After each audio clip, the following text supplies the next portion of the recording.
doll baby. Mommy doll baby. Grab your friends, find your enemies and make amends, and we'll meet in the middle. Take the pride and set it. Mommy's baby, yes you are. You're so beautiful. Yes you are. Mommy doll baby, yes you are. Yes.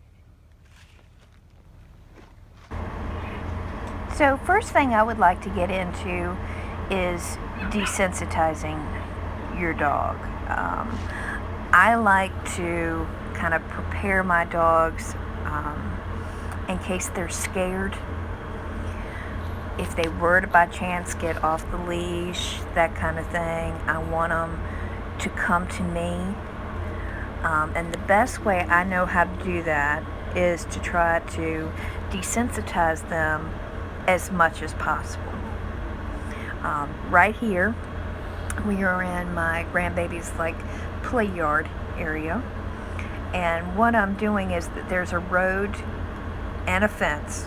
There's a fence beside the road, but cars do go by there, and I have her tethered to basically a tree branch. Because I don't like the idea of them possibly wrapping it around anything. And she's at a point here that, aside from maybe some sticks or something like that, she's not going to get wrapped around anything. I want her to have basically a range of motion except for the perimeter. And what I'm trying to do here is I'm trying to encourage her to come to me. Now she is showing a lot of signs of submission. If you notice, she's almost constantly licking. She's getting down on her belly. She'll crawl. If you take a look at her ears, you can see that they're not directly pointed, and she's stressed out. Chihuahuas, they really communicate a lot with their ears.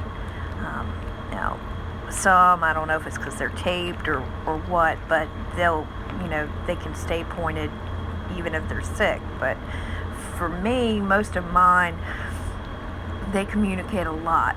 If they're sick, if they're stressed, if they're dehydrated, especially if they're dehydrated, their ears will droop. Right here, I believe she's just stressed out. But I'm trying to encourage her to come to me. Now, she's never been outside loose without being in a caged in area unless she was on the leash.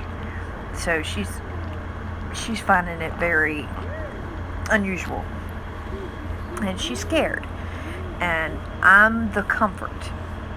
So I'm trying to get her to come to me. Now, when I lifted it up like a leash, she knew automatically, I'm supposed to be beside my mommy. But what if she were to get off that leash?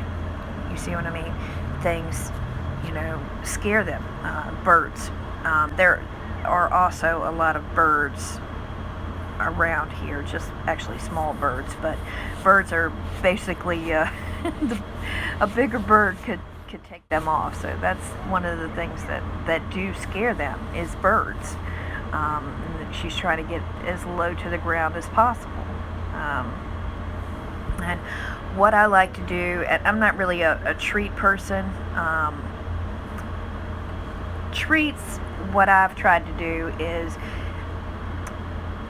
get them into the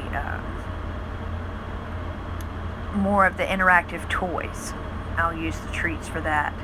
So maybe I might, if you've had a good day, or, hey, after we worked, I'll give you an interactive toy and you take out your treats, or, that kind of thing. But I'm really not much of a treat person. I really like to do verbal rewards. That's just my preference.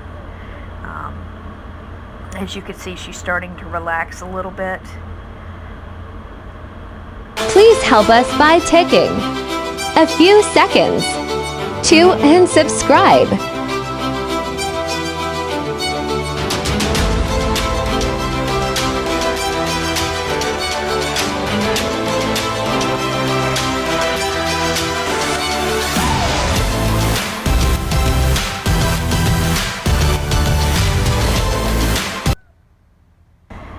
But this is definitely something that we're going to take our time with, and we're going to do this a little at a time and just keep doing it repetitively. I like to work with my dogs as much as possible. I try to think things through and, what could happen and what's a possibility of that. And so I try to prepare them as much as I possibly can. I would recommend desensitizing your dog as much as you possibly can, because there are so many things out there that can scare them.